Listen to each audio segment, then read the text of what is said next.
नमस्कार, मैं हूं पवन कुमार चौधरी और आप देख रहे हैं स्टार न्यूज। चैनल पर पहली बार आए तो चैनल को अभी सब्सक्राइब करें, वीडियो को लाइक करें और अधिक से अधिक शेयर करें। आज हमारी मौजूदगी है पटना के ज्ञान भवन में, जहां पर आज हजारों की संख्या में जन स्वराज अभियान से जुड़े कार्यकर्ता यहां प्रशांत किशोर से रूबरू होने आए थे। यहाँ पर चर्चा में शामिल हुए और इसी बीच हमारे साथ अभी मौजूद है मुंगेर जिला से जन स्वराज अभियान के सदस्य अधिवक्ता आशीष कुमार जी। आशीष जी, प्रशांत जी ने आज कई महत्वपूर्ण बातें कही, जिसमें से जन स्वराज अभियान और जो संगठन है दोनों के लिए अलग अलग टीम गठित करने की जो बात की, उसको लेकर जो जन स्वराज अभियान से जुड़े कार्यकर्ता हैं उनके हौसलों में क्या कोई कमी आएगी? नहीं, बिल्कुल कमी आने की कोई बात नहीं है। सबसे पहले तो आपके चैनल के माध्यम से जितने लोग देख रहे हैं उन सभी को मेरा नमस्कार। अभियान में कहीं कमी नहीं आनी है, उत्साह में कहीं कमी नहीं आनी है। आज जो जन स्वराज, जिसे अगर दिल कहा जाता है, तो जन स्वराज के जो अभियान के जो सदस्य हैं उसे प्रशांत जी ने आज जन स्वराज की आत्मा का संज्ञा दिया है। जन स्वराज अभियान समिति के जितने भी सदस्य पूरे बिहार में, उसे आज प्रशांत जी ने यहाँ ज्ञान भवन पटना से उसे जन स्वराज की आत्मा का संज्ञान दिया। तो अगर हम आत्मा है और हमारे बगैर जन स्वराज बिल्कुल अधूरा है, तो इस चीज़ों को ध्यान में रखते हुए अब हम अभियान समिति के सदस्यों पे जवाबदेही ज़्यादा बढ़ गई है कि अब हम निश्चित रूप से समय अनुरूप कार्य को करेंगे। जिस तरह से प्रशांत किशोर ने चुनाव से जोड़कर कई महत्वपूर्ण बातें बोली है कि आगामी जो 2 अक्टूबर को पार्टी की नींव रखी जाएगी, उसमें कहीं न कहीं प्रशांत किशोर उस संगठन का हिस्सा नहीं होंगे। उन्होंने कहा कि वह स्वयं भी अभियान का हिस्सा होंगे। तो इससे संगठन को लेकर जो मजबूती की बात की जा रही थी, वो मजबूती कैसे हो पाएगी बिना प्रशांत किशोर के? जो संगठन पार्टी बनेगी, उस पार्टी में प्रशांत किशोर के न रहने से क्या संगठन उतनी मजबूत ढंग से चल पाएगी? नहीं, आपने मतलब दूसरा निकाला है। प्रशांत जी पार्टी के नेता नहीं होंगे, लेकिन पार्टी की आत्मा, जिसे आज उन्होंने कहा है कि जन स्वराज अभियान समिति के जो सदस्य होंगे वो जन स्वराज की आत्मा होंगे और उसके ताउम्र प्रशांत जी उसके सदस्य रहेंगे। वो जन स्वराज के लिए काम करते रहेंगे और उनके साथ ये हम लोगों के लिए, अगर मैं जन स्वराज के अभियान समिति के सदस्य का हिस्सा हूँ तो ये मेरे लिए गौरव की बात है।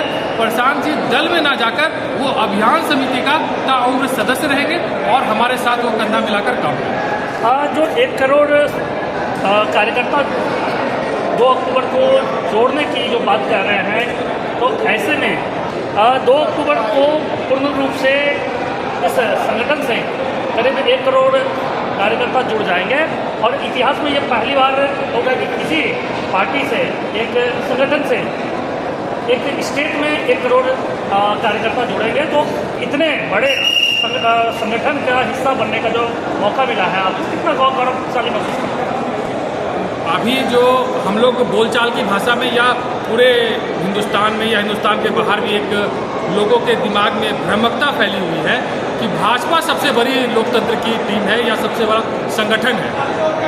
जहाँ तक आप लोग जानते हैं, प्रशांत जी बिल्कुल आंकड़ों पे बात करते हैं। अगर भाजपा के आंकड़ों की बात करें तो बिहार में मात्र 60 लाख सदस्य हैं इतने साल संस्था चलाने के बाद, संगठन चलाने के बाद। हमारा जन स्वराज का अभी आधिकारिक रूप से पार्टी की घोषणा भी नहीं हुई है। सबको विदित है कि आगामी 2 अक्टूबर को घोषणा होगी और अभी मेरे ख्याल से एक अनुमानित जो है डेटा जो मेरे पास निकल कर आया है पटना से कि 78 लाख पूरे बिहार में जन स्वराज के 78 लाख सदस्य अभी बन चुके हैं पार्टी निर्माण गठन होने से पहले। यकीन मानिए, बिल्कुल इस पर कहीं किंतु परंतु नहीं है। आप 1 करोड़ की बात करते हैं, मैं कहता हूं, पूरे विश्वास के साथ कहता हूं, 1 करोड़ नहीं, आगामी 2 अक्टूबर को 1 करोड़ से ज़्यादा हमारे जन स्वराज के संस्थापक सदस्य होंगे पूरे बिहार में। अभी जो जन स्वराज अभियान की जो स्थिति है, इससे क्या लगता है कि 2 महत्वपूर्ण जो गठबंधन है बिहार के, उस दोनों ही गठबंधन में खास करके रुपौली चुनाव के परिणाम आने के बाद क्या लगता है कि एक खलबली सी मच गई है? आपने रुपौली चुनाव का नाम ले लिया, नहीं तो मैं अपने जवाब में रुपौली चुनाव का नाम सर्वप्रथम करता हूँ। रुपौली चुनाव सिर्फ एक मतदान नहीं है, एक रिजल्ट नहीं है, ये पूरे बिहार को एक बहुत बड़ा संदेश देकर गया है कि अब जनता का मन हो सब कुछ दोनों ही इंडी गठबंधन और इंडिया गठबंधन एनडीए सबसे टूट चुका है। किसी तरह का किसी के प्रति मोह नहीं रहा है, क्योंकि एक सीट के उपचुनाव के लिए दोनों ही राजनीतिक दलों ने अपनी पूरी ताकत झोंक दी। उसके बशर्ते चुनाव में उनको मुंह की खानी पड़ी। जनता ने अपना निर्णय सुना दिया, वो तीसरे विकल्प की तलाश में है। और मैं तो कहूँगा ये जनसुराज तीसरा नहीं बल्कि बिहार के लोगों का पहला विकल्प होगा। इस तरह से आप इस संगठन से जुड़े हैं, इस संगठन की क्या महत्वपूर्ण बिंदु है जिसके कारण आप इस संगठन से जुड़े हैं? देखिए, यहाँ पर ना कोई पारिवारिक बात, ना कोई संगठन, ना कोई चेहरा चमकाने वाली बात। यहाँ जब हमारा पार्टी का संविधान अभी प्रोसेस में है, बनने जा रहा है, उसका हो सकता है मैं भी गठन हो आगे दिनों में, तो मैं भी यहाँ उपस्थित रहूँ जिस दिन संविधान की घोषणा होगी। उसमें ना तो हमारे पार्टी का कोई सर्वोच्च नेता होगा, ना कोई, ये जो शीर्ष नेतृत्व की बात होगी, ये हर 2 साल में अभी ये प्रावधान आने वाला है। अभी मैं नहीं कह चुका हूँ, ये हमारे संविधान में प्रावधान आने वाला है कि आने वाले समय में जब भी हमारे दल का कोई नेता चुना जाएगा, वो आने वाले 2 वर्षों में वो नेता खत्म होकर फिर उसके जगह पर किसी दूसरे को चुना जाएगा। इससे पता क्या होता है, बदलाव से क्या होता है, आदमी का वो इफेक्ट पावर ज़्यादा लगता है। वो 2 साल का समय सीमा जो अगर लगाया जाएगा तो ये बहुत ही बेहतरीन चीज़ होगी जनसुराज के भविष्य को लेकर। जिस तरह से सभी जातीय आधारित जो राजनीति चल रही है बिहार में सभी पार्टियों की ओर से, क्या लगता है कि प्रशांत किशोर ने भी आज मंच से ऐलान किया कि सभी जाति को समान रूप से मौका मिलेगा? और क्या माना जाए कि सभी जातियों को वो इस संगठन से मौका देंगे? और खास करके महिलाओं को लेकर भी उन्होंने ऐलान किया है कि पूरे 243 विधानसभा सीटों में से 40 महिला प्रत्याशियों को मौका देंगे। तो क्या लगता है कि सामाजिक स्तर पर समरसता का भाव पैदा होगा? देखिए, जहाँ तक जाति की बात है, हर जाति के कोई भी जाति बुरी नहीं होती है और कोई भी जाति ऐसा नहीं होता है जिसमें अच्छे लोग ना हो। जब जो जाति में है तो जो भी उनसे चुन कर लाना, ये पदयात्रा हो क्यों रही है? आखिर 6 महीने में राहुल गांधी को देखिए, उन्होंने भी एक पदयात्रा की कन्याकुमारी से कश्मीर तक, और मात्र 6 महीने में वो पूरा हिंदुस्तान नांग गए। लेकिन आज 18 महीने हो चुके हैं, प्रशांत जी मात्र 15 जिले में जाकर अभी उनका पदयात्रा हुआ है। अभी 1 साल का समय उन्हें और लगेगा पूरे बिहार का पदयात्रा करने में। ये जो इतना समय लग रहा है, इसमें सबसे बड़ी चीज़ है कि वहाँ जाकर मंथन हो रहा है कि वहाँ पर उस वर्ग में, उस समाज में कौन है बच्चा होनहार, किसे समाज के प्रति अपनी जागरूकता है, उसे चुनकर लाया जाएगा। उसे यहाँ का दावेदार, उसे नेता नहीं बनाया जाएगा, उस समाज का उनके दावेदार बनाया जाएगा कि अब आपके हवाले है समाज। और जहाँ तक महिलाओं की बात है, 40 लोकसभा क्षेत्र है, सीट है हमारे बिहार में। हर एक लोकसभा में 1 सीट महिलाओं का होगा। जो भी वहाँ पर 4-5 विधानसभा होंगी, जिस भी लोकसभा क्षेत्र में, वहाँ पर एक विधानसभा क्षेत्र के लिए महिला उम्मीदवार को चुना जाएगा। अगर आपको इस संगठन से जुड़ने का मौका मिलता है, जो दल बनेगा उसमें अगर जुड़ने का मौका मिलता है, तो आप किस तरह से आगे क्षेत्र के विकास के लिए क्या क्या प्रमुख बिंदु है उनकी, जिसके आधार पर आप काम करेंगे और विकास के कार्य को, जो विकास का जो संकल्प है, उसको आगे बढ़ाएंगे? देखिए, पहले मैं तो जुड़ा हुआ हुई और मैं अपने मन से कुछ पद की मुझे अभिलाषा नहीं है। मुझे पार्टी, प्रशांत जी और उनकी टीम जहाँ फिट मानेगी, जहाँ मुझे लगेगा, उन्हें लगेगा कि मैं उनके वहाँ पर काम ज़्यादा कर सकता हूँ, मैं वहाँ पर अपना कर्तव्य निर्वहन करूँगा, वो भी पूरी ईमानदारी से।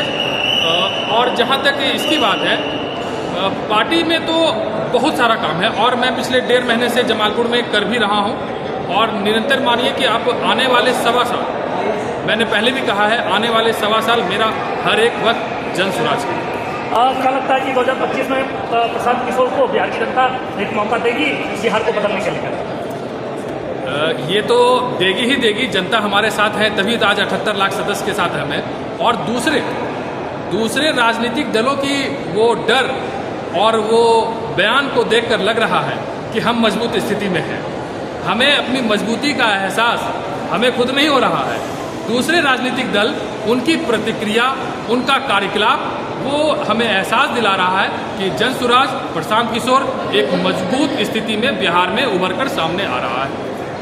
बहुत बहुत धन्यवाद। ये थे मुंगेर जिला से जन सुराज अभियान के सक्रिय कार्यकर्ता अधिवक्ता आशीष कुमार जी, जिन्होंने स्पष्ट बताया कि 2025 विधानसभा चुनाव बिहार के लिए काफ़ी निर्णायक होगा और जन सुराज के माध्यम से जो संकल्प लिया है प्रशांत किशोर ने बिहार को बदलने का, वो सपना 2025 में पूर्ण होगा और बिहार की तस्वीर पूरी तरह से बदल जाएगी। हम लगातार अपने चैनल के माध्यम से जन सुराज के हर पूरे अभियान को अपने चैनल के माध्यम से दिखाते रहेंगे। आप बने रहें हमारे साथ, देखते रहें स्टार न्यूज़। चैनल पर पहली बार आए तो चैनल को अभी सब्सक्राइब करें, वीडियो को लाइक करें और अधिक से अधिक शेयर करें। जय बिहार, जय जन सुराज।